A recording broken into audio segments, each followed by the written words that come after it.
एक नगर में एक लालची आदमी रहता था। अपार धन संपदा होने के बाद भी उसे हर समय और अधिक धन प्राप्ति की लालसा रहती थी। एक बार नगर में एक चमत्कारी संत का आगमन हुआ। लोभी व्यक्ति को जब उनके चमत्कारों के बारे में ज्ञात हुआ तो वह दौड़ा दौड़ा उनके पास गया और उन्हें अपने घर आमंत्रित कर उनकी अच्छी सेवा शुश्रूषा की। सेवा से प्रसन्न होकर नगर से प्रस्थान करने के पूर्व संत ने उसे 4 दीपक दिए। चारों दीपक देकर संत ने उसे बताया, पुत्र, जब भी तुम्हें धन की आवश्यकता हो तो पहला दीपक जला लेना और पूर्व दिशा में चलते जाना। जहाँ दीपक बुझ जाए उस जगह की जमीन खोद लेना, वहाँ तुम्हें धन की प्राप्ति होगी। उसके उपरांत पुनः तुम्हें धन की आवश्यकता हुई तो दूसरा दीपक जला लेना, जिसे लेकर पश्चिम दिशा में तब तक चलते जाना जब तक वह बुझ ना जाए। उस स्थान से जमीन में गड़ी अपार धन संपदा तुम्हें प्राप्त होगा। धन की तुम्हारी आवश्यकता तब भी पूरी ना हो तो तीसरा दीपक जलाकर दक्षिण दिशा में चलते जाना। जहाँ दीपक बुझे वहाँ की जमीन खोदकर वहाँ का धन प्राप्त कर लेना। अंत में तुम्हारे पास एक दीपक और एक दिशा शेष रहेगी, किंतु तुम्हें न उस दीपक को जलाना है न ही उस दिशा में जाना है। इतना कहकर संत लोभी व्यक्ति के घर और उस नगर से प्रस्थान कर गए। संत के जाते ही लोभी व्यक्ति ने पहला दीपक जला लिया और धन की तलाश में पूर्व दिशा की ओर चल पड़ा। एक जंगल में दीपक बुझ गया। वहां की खुदाई करने पर उसे एक कलश प्राप्त हुआ। वह कलश सोने के आभूषणों से भरा हुआ था। लोभी व्यक्ति ने सोचा कि पहले दूसरी दिशाओं का धन प्राप्त कर लेता हूँ, फिर यहाँ का धन ले जाऊंगा। वह कलश वहीं झाड़ियों में छुपाकर उसने दूसरा दीपक जलाया और पश्चिम दिशा की ओर चल पड़ा। एक सुनसान स्थान में दूसरा दीपक बुझ गया। लोभी व्यक्ति ने वहां की जमीन खोदी। उसे वहां एक संदूक मिला जो सोने के सिक्कों से भरा हुआ था। लोभी व्यक्ति ने वह संदूक उसी गड्ढे में बाद में ले जाने के लिए छोड़ दिया। अब उसने तीसरा दीपक जलाया और दक्षिण दिशा की ओर बढ़ गया। वह दीपक एक पेड़ के नीचे बुझा। वहां जमीन के नीचे लोभी व्यक्ति को एक घड़ा मिला जिसमें हीरे मोती भरे हुए थे। इतना धन प्राप्त कर लोभी व्यक्ति प्रसन्न तो बहुत हुआ, किंतु उसका लोभ और बढ़ गया।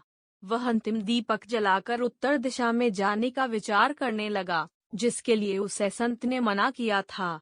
किंतु लोभ में अंधे हो चुके व्यक्ति ने सोचा कि अवश्य उस स्थान पर इन स्थानों से भी अधिक धन छुपा होगा जो संत स्वयं रखना चाहता होगा। मुझे तत्काल वहां जाकर उससे पहले उस धन को अपने कब्जे में ले लेना चाहिए। उसके बाद सारा जीवन मैं ऐशो आराम से बिताऊंगा। उसने अंतिम दीपक जला लिया और उत्तर दिशा में बढ़ने लगा। चलते चलते वह एक महल के सामने पहुंचा। वहां पहुंचते ही दीपक बुझ गया। दीपक बुझने के बाद लोभ बड़ी की मात्रा व्यक्ति ने महल का द्वार खोल लिया और महल के भीतर प्रवेश कर महल के कक्षों में धन की तलाश करने लगा।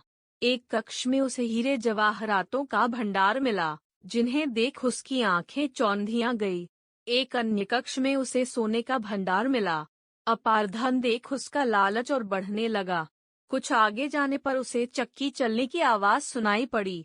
वह एक कक्ष से आ रही थी।